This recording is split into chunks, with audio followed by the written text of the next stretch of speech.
Bibakis and humans, the sister species, the travelers and the children, as the shut-in ancient civilizations dismissively called them, they were more similar than the SI had so far appreciated. There had been a tendency to idolize the Bibaki, for in all their intellect they appeared benevolent, but such was their strategy. In fact, they were as willing to change their face as any human, and a change came about rapidly in 2285 upon the formation of the Terrestrial Engine's military staff. This was a union of the SI, the Sovereign Stars, and the Sovereign Coalition. One could say it was just a union of human, Silstak and Bibaki respectively, but recent decades had left species no longer so accurately arranged in their cradles. A meeting was called to discuss matters of defense, and the SI came prepared with simulations to demonstrate how the Honored Karak hive mind would run out of resources within 2 centuries, possibly causing a conflict. The Bibaki had something sooner in mind. They had a detailed log of decoded Tuxcan Combine chatter. The Combine were planning to destroy star stations of the SI and Coalition in order to rapidly claim additional systems as their own. The SI peers balked at the idea. They informed the Terrestrial Engine Assembly that they had already run every political simulation twice, and the Tuxcan did not act on their threats in 96% of modelled scenarios. This was simply because the Tuxcan ran a respectable resource surplus. They had no need for risky conflict. But the Bibaki shot back a simple reply: "We do." Perhaps it was human influence, but the usually Spartan Bibaki population were asking for more and more computer resources for virtual activities. These virtual activities seemed to correlate with an uptick in reproduction, which was not a restricted pastime in Coalition space. In short, civilian needs were impacting scientific procurement, and every year as the crisis worsened, the Bibaki's unified push for scientific mastery was weakening. A dramatic boundary condition shift was required to preserve their institutions. This much was certain. They had run their simulations 5 times. The Coalition plan was to preemptively attack and capture Tuxcan systems. The Tuxcan had provided an excuse to do so through their warmongering, and the Sustainability Initiative had provided a space navy. To sweeten the deal, intelligence revealed the construction of a Tuxcan battle station hidden on the SI side of the border. A brief analysis of the Alpha Hydri system revealed a gravitational anomaly at once. It was a lot to take in. The Coalition's case was being made entirely using evidence of their own creation. The Silstak leaders, the Trail Fonts as they were called, gave bendy nods to it all, knowing that they were too far removed from the situation to be harmed by it, but politically positioned to profit. The SI, of course, had only one method to determine their response: the vote. The issue was that this particular matter was of interest to a large subset of the virtual population, usually so reliably apathetic to terrestrial votes. War, a phenomenon absent for centuries on the terrestrial, but ubiquitous and colourful in the virtual, was a subject of keen interest and expertise for many. The presence of Bibaki avatars helped beguile the war-geek humans deeper into the cause, and shortly an overwhelming mandate was given to the SI to simply do what they wanted with their remote-control navies in deep space. Not that this mattered anyway, for the Sovereign Stars and Sovereign Coalition could outvote the SI within the Terrestrial Engine, an oversight of sorts, but one born entirely from the trust that the Coalition would continue to oblige the SI like loyal pets as they had done for decades. There were many kinds of play in the Great Game. In 2288, the war officially began. The official nature of it was confirmed by the galactic community, who were quick to appoint overseers, rights watchers, and scorekeepers. War, like anything else, was a carefully regulated affair, so much so that it was hardly frowned upon. After all, for the legislation to grow so large, it must have been well fed. War was merely another play in the Great Game, and play it almost was. Space navies were rarely crewed by living beings, and the battlefields were lifeless, irradiated expanses, deadly whether munitions are flying around or not. There wasn't much to lose if everyone played by the rules, and understood what they were staking on the game. The invasion of the Tuxcan Combine ticked the right boxes, and luck was cordially wished to all involved. The SI Nemarian fleet, under Admiral Jomogombo, got the first points on the board, shattering a lonely Tuxcan destroyer outside their border battle station, then bypassing the station to head into the Combine's domain. Nothing appeared to stop them, and the crews jumped down lane after lane with little sign of life, beyond those 1 micropop habitats basking in the starlight. The fleet accepted the surrender of each one as they passed it, as per the rules. This easy ride was explained by reports from the Coalition front.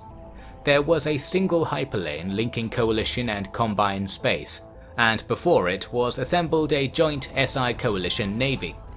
In early 2289, the lane flashed to life, and some 70 Tuxcan ships came out in neat formation. With no communication whatsoever, the Coalition ships turned and blasted out of the system, leaving Admiral Kumar and the SI 4th Fleet docked at Kibin shipyard close to the system's binary pair. She ordered a retreat also, but the station's docking clamps were jamming up and the fuel pumps were spitting mere drips. It took nearly a week to get the fleet into space, and by that time, the Tuxcan were at the gates. The 4th Fleet's shields were just barely powered up when suddenly explosives impacted them in the dark, followed by chains of speeding bullets. These bullets were drawn into the ship's powerful EM fields and started whizzing around the hulls erratically, periodically being released to fly off in all directions. The Tuxcan fleet entered visual range. A dozen T-shaped capital ships were screened by 5 dozen cutters, each emitting sharp mass driver rounds in quick bursts. The SI Council of Peers, commanding the operation for want of a dedicated body, had little idea this battle was even taking place. The Tuxcan ships were scrambling hyperlinks, so the Kibin system appeared quiet from the outside. It was almost a year before the SI discovered what happened. Kumar dropped into the Castaba system, the SI's border with the Tuxcan, following a long emergency hyperdrift between the stars. She was missing 5 ships, and the rest of the fleet were missing enough parts to keep them out of the action for months. Inevitably, she had over 300,000 words of after-action report to submit, much of which concerned the question of Coalition sabotage. The Coalition, without breaking a sweat, informed the SI that the Tuxcan must have intercepted and jammed the signal to retreat, which had undoubtedly been transmitted. If only Kumar had studied the Coalition's published doctrine, it was argued, then she would know that engagements were to be chosen with extreme care, and she should have been fueled up and ready to retreat without outside instruction. This was enough to let the matter fall to conspiracy, and serious thought turned elsewhere. At the turn of 2291, the much simulated battle occurred. The Nemarian fleet had gradually travelled into the depths of the Combine, and this push had forced the Tuxcan fleet to return home. The Coalition had lost only 2 stars to their defeat, but the Tuxcan had lost 9 to the SI. The 2 battle fleets simply had to clash.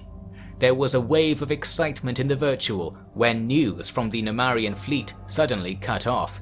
The jamming fields were up, and in the empty Bidge system 10,000 light-years away, the silence was a deadly tease. Then, Jomogombo's HUD lit up. The Tuxcan vanguard descended stealthily into the midst of his fleet, not opening fire until their small, dark ships were close enough to see with the naked eye. Jomogombo rallied the fleet around his flagship, the SIS Seafallen. It was the refitted Imutharan battle cruiser, smooth and sleek amid an armada of boxy, resource-saving SI designs. But there were also the disc-like Nemarian cruisers, which blasted out high-energy beams of charged particles. When the smaller Tuxcan cutters were caught in them, their shielding melted away and their hulls were superheated in seconds. Occasionally they would break apart with a puff of smoke from the trace amounts of flammable gases igniting in their fuel. More often, they just carried on their trajectory and flew out of the cloud of battle, turning gradually as the central star began the years-long process of pulling them down its gravity well. It was a battle of size against numbers, and in this case, size proved an advantage. The Tuxcan bombarded the wide flanks of the Numarian cruisers with torpedoes and mass driver bursts, but the large hulls on the cruisers could be broken apart a great deal before the vital systems deep inside were disabled. Therefore, while the Tuxcan were inflicting a lot of material damage, the SI ships kept firing, and each energy beam they shot melted mass drivers and overheated engines among the Tuxcan. After a few hours, the Tuxcan disengaged. They had a hyperdrift escape technique also, but it was no use to the scores of disabled ships left adrift around the battle. The fight was over, and it was a resounding victory for the SI. Such cheer on account of terrestrial events was rarely seen in the virtual. The gamble had paid off, the war had been won, or it should have been. By the adjudication of the galactic community, the SI had enough points to declare victory and have some of the Tuxcan stars legally transferred over to them. But the Babaki coalition had other ideas. Their objective was not to capture space but resources, and in particular they had their big hearts set on a planet the Tuxcan inhabited known as Blek. It was a world almost entirely covered with liquid water, which to the Babaki was like a fertile plain, for aquaculture was their speciality. They begged the newly formed SI Military Administration Department to capture this planet, with honeyed talk of the stake algorithm power the food would afford. But they would not offer up their own resources for the job. They had none to spare, they claimed, and they were able to point out in a wry fashion that the SI, having conquered the galactic northeast, had access to plenty. The MAD had to agree, if only to save face when that matter of brazen hoarding was broached. It even gave the Council of Peers something nice to point at when it came to addressing their internal dissenters. They were doing something for another species, and not colonizing their labor at all. There were enough holes for floodgates in this argument, but it held on a simple basis. People tended not to like the Tuxcan, or whatever they heard of them, at least. Ultimately, an operation to turn the planet of Blek over to the Coalition got the go-ahead, and this plan required something a little more involved than the military operations so far. Taking control of a planet demanded a certain amount of physical presence, and managing the process demanded a certain amount of brainpower and latency-free mobility. It required living soldiers. Soldiers proved easy to come by. The virtual was full of them. The SI got enough volunteers to fill 10,000 passenger liners, but only 4 could be found spare for the mission. These liners were converted into mobile barracks, packed with training computers, surveillance centers, and psychological counselors. The peers didn't trust folk pulled from the virtual one bit. No wonder, for acclimatizing to the steady disappointments of the terrestrial was a straining process for anyone.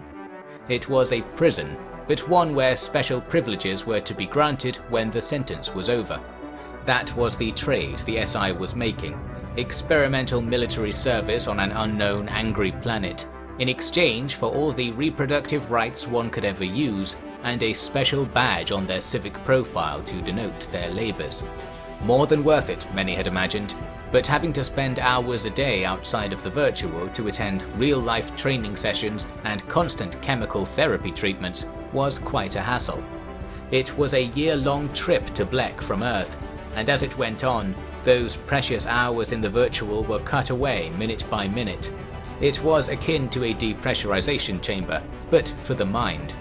The human soldiers of the SI had been gods once in their world, but now they were being broken down and drilled with the great golden rule of the terrestrial: don't do anything stupid.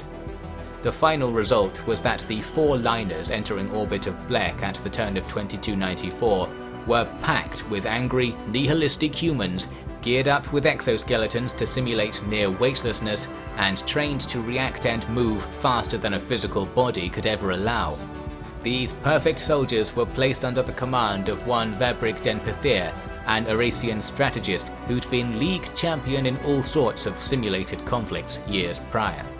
The Tuxcan had fighters aplenty on Blek, for fighting was a common pastime and social climbing technique for them. They wore shimmering yellow armor and carried magnetic weaponry, designed, primarily, to battle opponents also wearing that shimmering yellow armor. The dull green exoskeletons of the humans were not magnetic, and were hard to see in the dark. They were easy to hear though, with their occupants whooping, yelling, jumping around without cause, and generally stressing the limits of General den Pathir's ability to control them. In accordance with the rules, the humans were using radiation guns that rendered the Tuxcan comatose very shortly. Not dead, and adjudicators were close behind to double-check this. The planet surrendered after a few weeks of this rowdy spectacle, if only to get some sleep, and the humans were shuttled back to space. The colonies had no space elevator. The job was complete, and for the journey home, the soldiers got all the virtual access they wanted. It was not difficult to go back. The councillors of the fleet had theorized that experiencing real-life risk would alter their perception of virtual interactions. They were wrong, for those living outside the virtual often failed to appreciate that for those inside, reality was defined by the reaction of others. People cared what you did in the virtual. People, for the most part, did not know what you did on the terrestrial. This lent a sense of reality to life lived entirely in a fictitious context, and lent a sense of fiction to reality. In summary, the soldiers had learned nothing, but the social experiment of using them sketched out some useful avenues of sociological research, and some SI peers even considered looking into the virtual for more than 5 minutes. After a long period of intergalactic monitoring and score tallying, the war ended in the middle of 2295. The Coalition were awarded Blek and 6 stars, the SI received 5 stars and that Alpha Hydri battle station, and the distant Silstak got an honourable mention for their cheerleading. Overall, a respectable decade of war for the galaxy to enjoy, especially because only the unpopular Tuxcan had borne the cost of it. The Tuxcan living on Blek were to suffer the indignity of living under Coalition masters, but that was tolerable enough, for the Babaki scientists were far more interested in the wet mud beneath their feet. The colonists were left to watch the Coalition stretch floating aquaculture grids across the ocean and puzzle over why Babaki workers sometimes turned to face Tuxcan onlookers and waved an open hand in the air. Some foul human practice, no doubt. From the Tuxcan Combine's point of view, the entire experience had been shattering. This elite body had been repeatedly feeding their citizens dreams of victory in war, and a lot of their mandate was predicated entirely on the idea that such a victory was about to happen. Clearly, for war to sweep in, tip its hat, then leave with a few valuables under its arm was unthinkably surreal. The Combine never recovered its hold on their species, especially with some of them reporting a pleasant time being had watching visiting Babaki ride long buoyant planks around the tides of Blek. The Eurasians, their neighbours to the northwest, saw a chance to change the galaxy. They exploited the newly sprouting interest in peaceful ideology by packing out the Combine's administration with so-called councillors, who were there to guide their students to a stronger place. For the Combine elites, this was the only way to retain their lofty status, so they could not complain when these councillors increasingly demanded to be just placed in the driver's seat themselves. It was the beginning of the gradual end for the Combine. Another of the SI's rivals was pulled into the Harmonious Administration, joining the Human Future Front refugees awkwardly dotted about their bureaucracy. The Eurasians believed that they were going to reprogram these converts to better the community, but so-called cultural osmosis would have it otherwise. During all this distant battling, the SI had trundled along, leveraging its increasing budget surplus to establish sophisticated resource management systems across their large strip of the galaxy.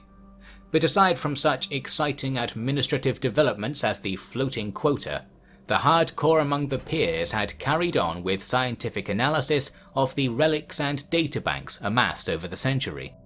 They had ultimately returned to the project that had begun their wild ascension to galactic warlords, that being the study of the ever-ominous Black Crown. While Captain Shu Sima had deleted most of the data on her expedition through the gate, her quest had borne fruit in another way. The knowledge that the Black Crown was a gate, in combination with assessment of its structure and physical capabilities, was enough to narrow down the physics involved.